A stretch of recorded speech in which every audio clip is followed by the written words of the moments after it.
All right. Good morning, everyone. Good to see you all. I am here today with Director Jackson from the Mayor's Office of Neighborhood Safety and Engagement, our Police Commissioner Michael Harrison, to discuss where we are in our work to build a safer Baltimore for all Baltimoreans, regardless of their zip code or race or ethnicity. Over the past year, we've made significant progress towards not just building public safety infrastructure necessary to produce sustained results, but also increasing productivity and performance in the immediate future. We developed our framework for our community violence intervention ecosystem, a nationally recognized approach to public safety that combines a violence intervention program like Safe Streets and We Are Us with targeted, integrated victim services, now with supports for gunshot victims, something that we had previously never been done in Baltimore. Don't ask me how or why. Intensive life coaching, hospital-based intervention, school-based intervention at Mervo, Carver, and Digital Harbor, and other wraparound supports, which includes stronger support and oversight for our Safe Streets program. As the end of November, Safe Streets workers had mediated 2,003 potentially violent conflicts, accomplishments that we will be building on moving forward. We, of course, launched our group violence reduction strategy pilot in the Western District, which has produced a 38% reduction in violent crime in one of the most historically violent police districts in Baltimore. And as we wrap up this first year of GVRS, we will scale up beginning with the Southwestern District and then to the Central District in the first quarter of the next year, 2023. With our police redistricting process, these districts are projected to contain a 40% of the city's violent crime. We also conducted our first coordinated neighborhood stabilization responses, or as Director Jackson would say, CNSR, to support and heal our communities in the wake of traumatic acts of violence. We began piloting neighborhood policing plans in the neighborhoods of Greater Braybrook and Fayette Street Outreach, which the director and I were at a few weeks ago, including addressing environmental challenges that contribute to violence in those neighborhoods. We reestablished, in partnership with our state and federal partners, the Criminal Justice Coordinating Council to improve coordination across local, state, and federal agencies. We enacted our Reimagined Policing initiative to increase staffing capacity, optimize police resources, shorten response times for public safety calls, and improve performance. And finalize, of course, new BPD districts for the first time in over 60 years. This approach has produced some promising results. Police productivity is up even when the staffing shortages that we are seeing across the country continue. We are seizing more guns than in any other year since 2014, with gun seizures being up 13%, and unfortunately, ghost gun seizures being up 41% in Baltimore. Arrests themselves are up 10% compared to last year, and gun arrests are up 19%. But at the same time, I'll be the first person to admit we are not where we need to be. I'll be the first to say the frustrations of Baltimoreans are my frustrations. We have to consider how every single factor and every single a part of the broken systems that were here when I took office, that we have to correct them. We didn't have a CVI ecosystem. We have failed at GVRS 2 previous times before. We are operating with outdated police districts. We weren't providing victims services to gunshot victims, and there wasn't a comprehensive vision to improve outcomes for our residents and ultimately save lives. We were having our patrol officers spend 80% of their time on things other than emergencies.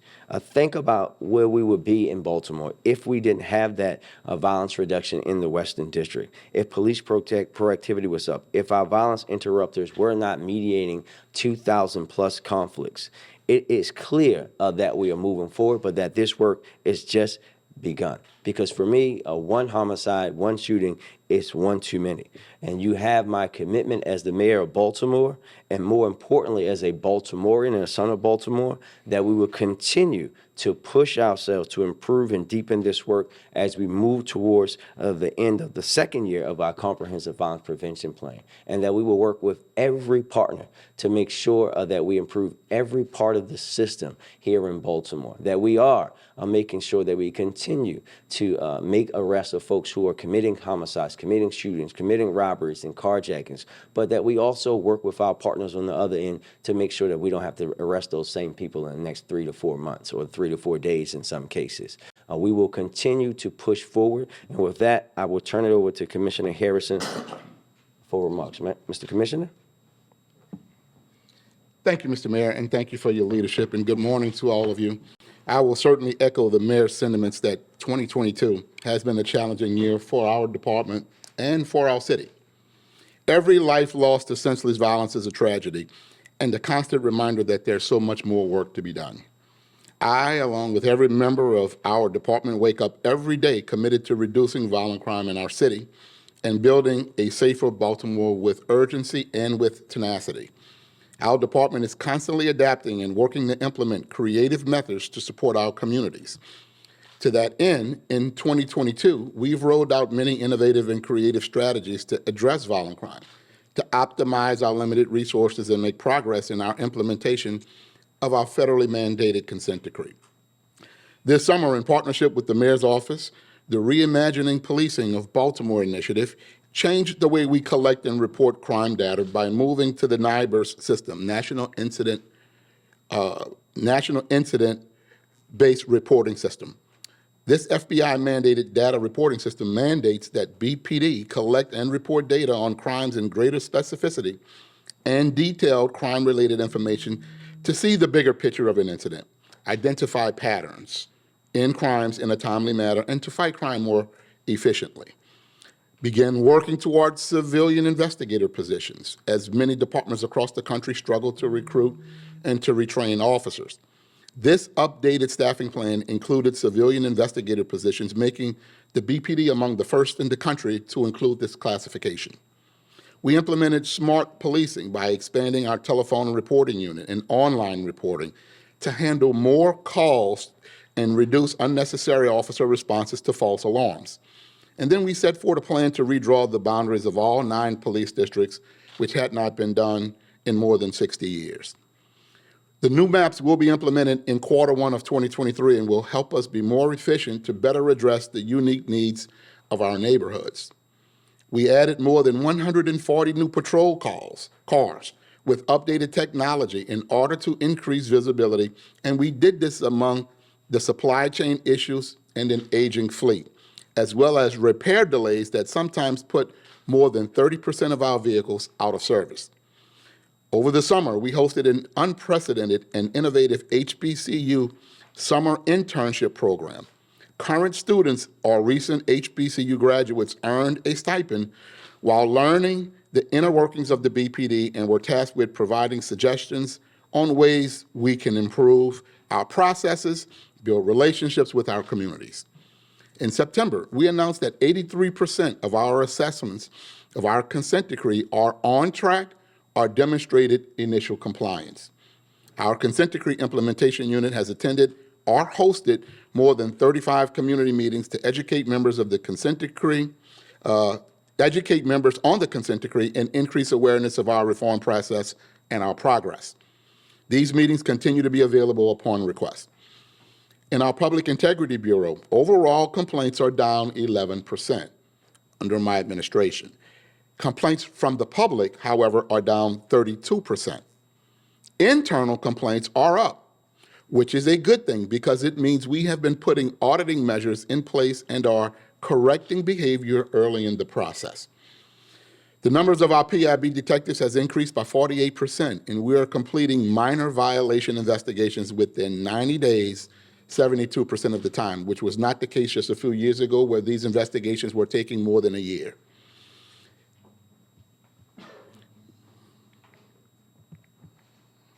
And all of this is a result of better training, better supervision in the PIB and across the department, adapting to an all-electronic system and a better investigative process. And while we continue to make progress on administration, compliance, our Public Integrity Bureau, enforcement actions are up across the country, across the department rather, with hundreds of fewer officers on the force. Arrests are up 10% compared to the last year. This includes more gun arrests, as you heard the mayor say, which is up 19%. More guns off the streets of Baltimore, with gun seizures up 13% and ghost gun seizures up 41%. Serving of warrants is also up more than 22%, and we've served more warrants in 2022 warrants this year, thanks to our ongoing partnerships with our local, state, and federal partners and funding from the state. All of this is happening with a greatly reduced workforce.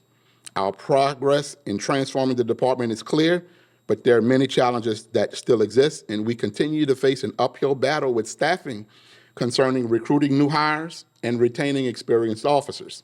Simply put, we do not have enough sworn officers to do everything we want to do all the time exactly when we want it.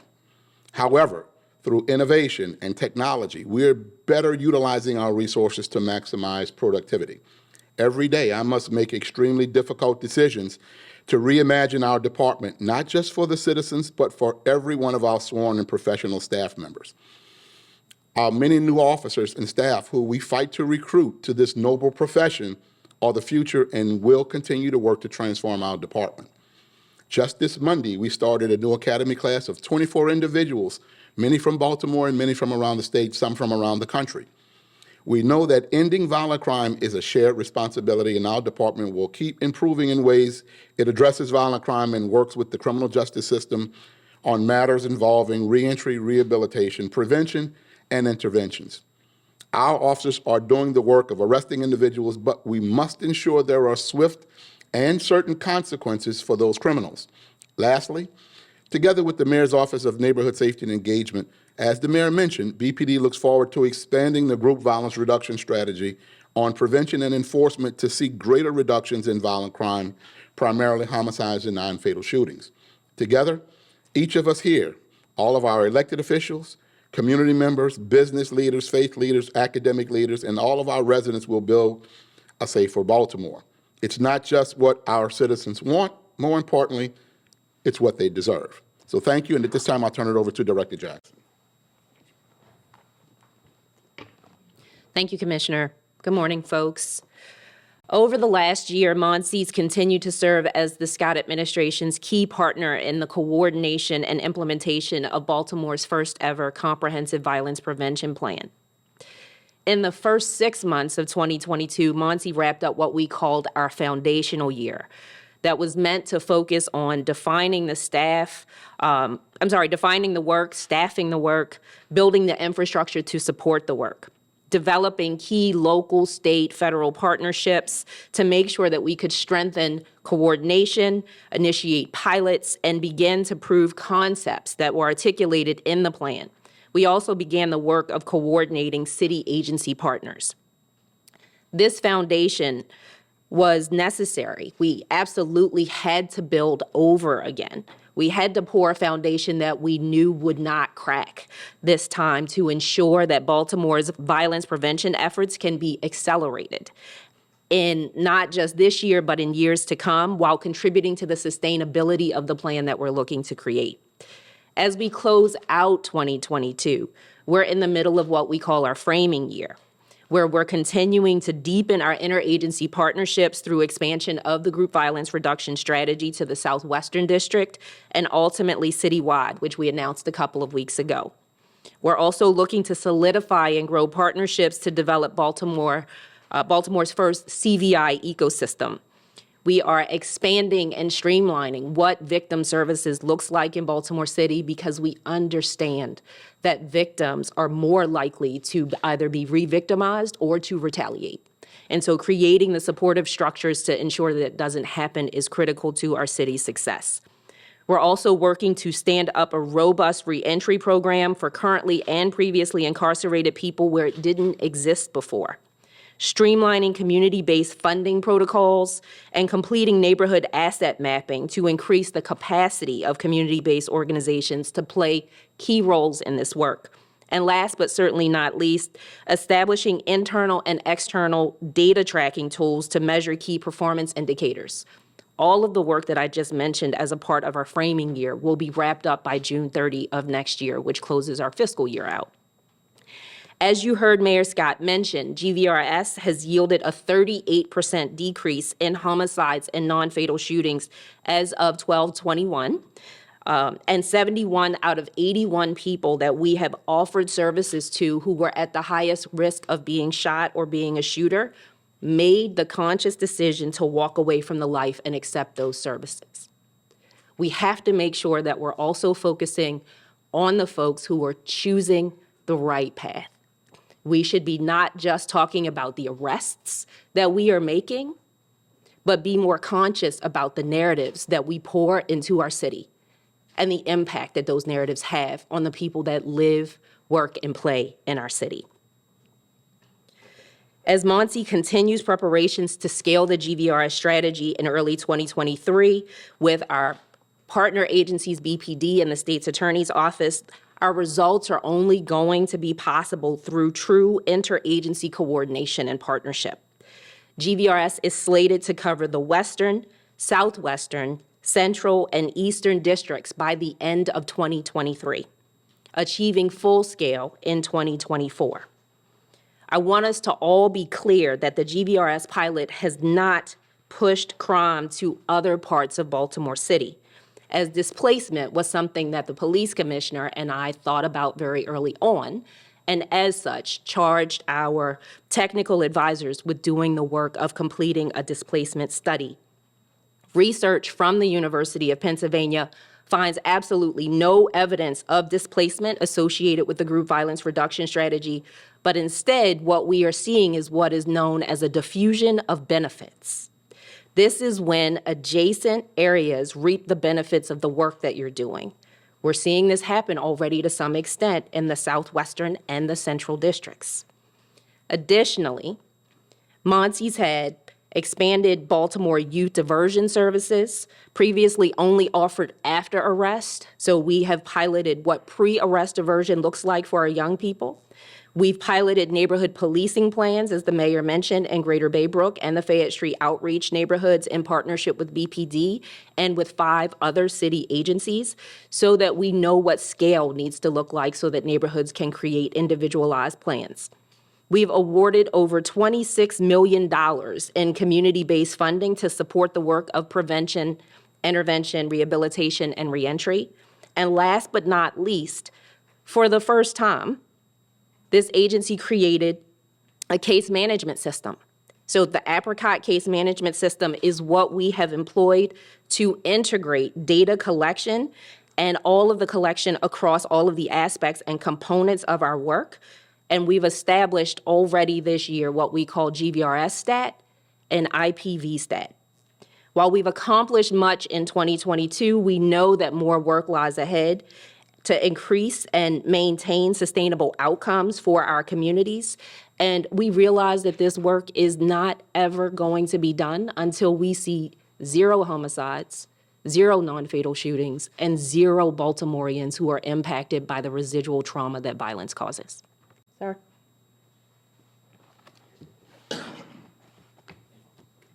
Thank you, Director, and thank you, Mr. Commissioner. And with that, we will take questions. Justin, I'll go to you first. Welcome back, sir. Thank you. I'm going to defer to my colleague here. All right, great. Hi, Mr. Mayor. This is Ben from the Baltimore Banner. Do you have any updates for us on how the partnership between ROCA and MONSE is going, or is that a question for Director Jackson? Yeah, Director Jackson can answer that question in fully, but what I'll say is that ROCA is a valued partner in the city, and we look forward to continuing working with them. To reiterate the point that the mayor made, I want to be really clear that ROCA's 4-year contract that it entered into during the Pugh administration ended on June 30th of this year. Very intentionally, my office sought to seek continued funding for ROCA, and it is baked into our contract. I think or into our budget. I think that demonstrates a desire to want to continue this partnership. In fact, we have a meeting this week to continue our contract negotiations, which is what are happening right now.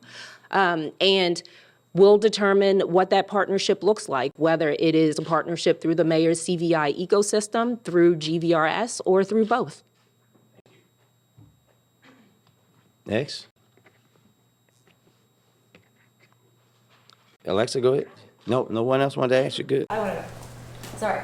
I hear what you're saying with the group violence reduction strategy, the fact that gun seizures are up, gun arrests are up. Why hasn't that translated to a reduction in homicides. As you know, we're still over 300 for the 8th consecutive year. And therefore, why should the public trust that your administration's approach is working? Yeah, I think a couple of things, Alexa, that I'll say to you, right? I think when we when we talk about violence in the city, and you hear me talk about this a lot, you hear me talk about how this is comprehensive and these comprehensive systematic change, right? And I know you and I have had this discussion for many, many years. But when you have the police department making more arrests for guns and gun violence consistently and carjacking consistently, and then those same individuals we are rearresting for the same thing.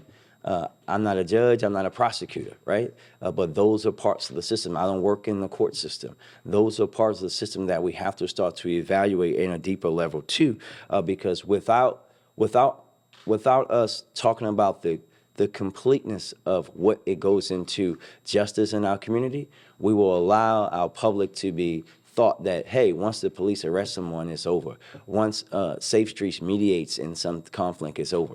There's a lot of things that come along with that, right? And even with us, as we stand before you talking today, even with actual decreases right now in both non-fatals and in homicides, albeit small percentages, 3 and 1.5 respectively, we still know we have a lot of work to do. But what you can expect to us, especially now as we onboard a new governor, a new state's attorney, who are both excited to work in true partnership with us, because they see it too. They see the work happening at Muncie. They see the work happening at BPD. But we have to have the complete conversation because it's frustrating, just as frustrating to me as it is to the residents of Baltimore. If I could just follow up, because you mentioned the new governor and incoming Baltimore City State's Attorney. Will you be supporting tough on crime bills, including mandatory minimum sentences? I think you and I have had this discussion like 40,000 times. Maryland has a mandatory minimum, right? And as you always know, I say, women lie, men lie, numbers don't. What we should be making sure is that we enforce the laws on the books.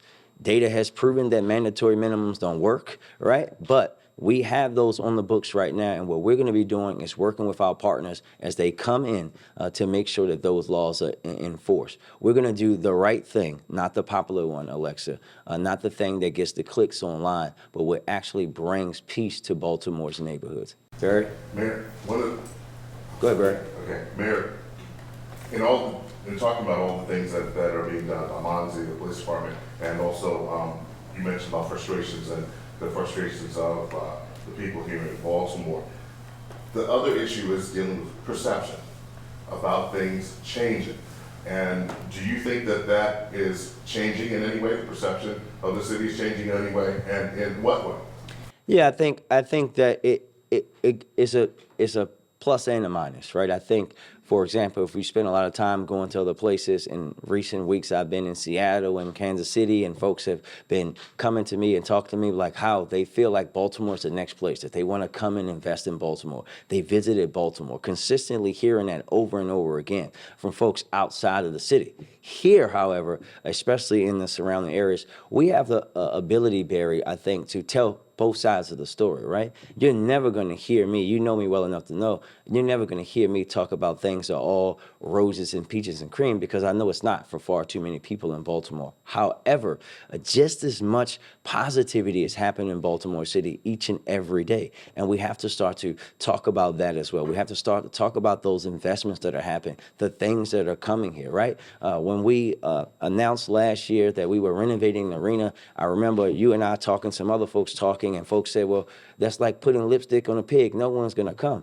But if you see the folks that are coming to these now sold out shows that just were announced, it shows that people want to come to Baltimore. We saw that this summer when the Orioles were winning. We're going to see that again this weekend when the Ravens are here. We saw that with CIAA. You can see the investment in the folks wanting to be here. And at the same time, we can talk about how far too many neighborhoods and people are being victimized, and how we have to start to truly see this historic reinvestment into neighborhoods, people, places, and spaces that were disinvested in for far too long. When you think about that, right?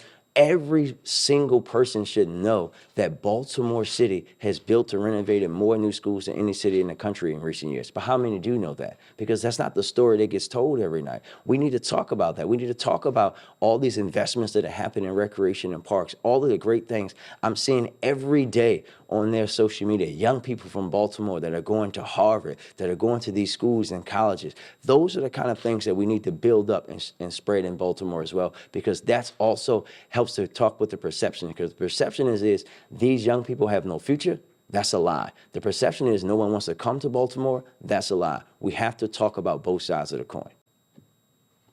Yes, ma'am. All the way in the back. Mayor, speaking on crime, what is the number of carjackings that have occurred this year, and how does that compare to previous years? I'll leave that one for the commissioner. I don't have that number in front of me at the very moment. We'll be more than happy to get that to you specifically in a follow-up. My communications director is in the back. We can tell you that the percentage of carjackings is up this year compared to last year. Justin? This one's for Commissioner Harrison. So arrests are up for the first time in 17 years. They've been dropping for 17 straight years, but they're still below pre-pandemic levels. I know people talk about not arresting our way out of the problem, and that arrests aren't, necessarily a good gauge of crime enforcement. What's your philosophy on that? Are you satisfied with the level? Do you think it should be higher, lower? Well, it's never really about being satisfied with the arrest. It's making sure that we take the appropriate enforcement action when crimes are committed. As we know, there are a number of minor offenses that, with policy changes, we have not been making arrests on. And for arrests to be up, not having made arrests on minor offenses, it means our officers are really focusing on the more violent offenses. And if arrests are up, that means that our focus is in the right place. As the executive, what I am concerned about is that we're in the right places, we're focused on the right people, and we're taking the right enforcement actions, and that our members are being productive while they are at work. Considering that we've taken more guns and made more gun arrests this year than we did in 2014, when we had 600 more officers, shows me the level of effort being made into being proactive. And for that, I am satisfied, very satisfied. Last question. Yes, sir. Mr. Mayor and Mr. Commissioner, both, the Commissioner mentioned ensuring that there's swift accountability. Mr. Mayor, you mentioned having to start evaluating the prosecutor's office and the courts.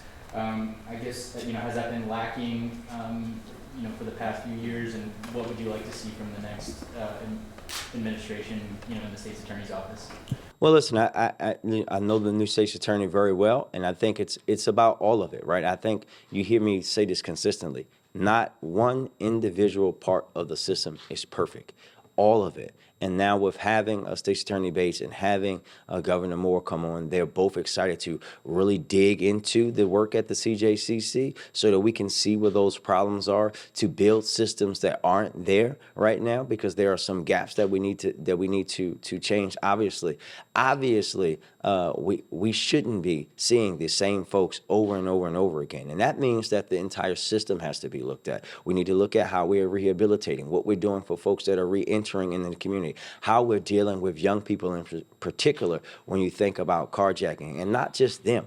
We have to think about what we're doing for their families and all of these things. And I know that they're eager to deal with that. I'm very eager to have partners who want to dig deeper into that work, and we're very excited. The countdown has begun. Mayor Scott, can we get your reaction to the gun chase task force settlements and the legacy in the city's history? Well, I think that the settlements are approved. It's unfortunate that we had to do that. It's unfortunate that we had that period of time in the police department's history. We have come a long way since then, and we have even further to go. But we can't continue to have those kind of things happen, which is why our consent decree is so important, why our reforms are so important, and why it's important for me to note that now Police departments from around the country are seeking us out. Mayors from around the country are seeking us out about reform efforts to prevent these things from happening in the future. And it's just a black eye for the city, even though, you know, one of these things happened before I even had a year on the city council, right? They happened 8, 9, 10 years ago. We know that that history is going to be here for a long time. And as was said earlier, that $16 million in these lawsuits would have built a new rec center in Baltimore City. And that's the thing that we should be thinking about. Thank you all. Thank you.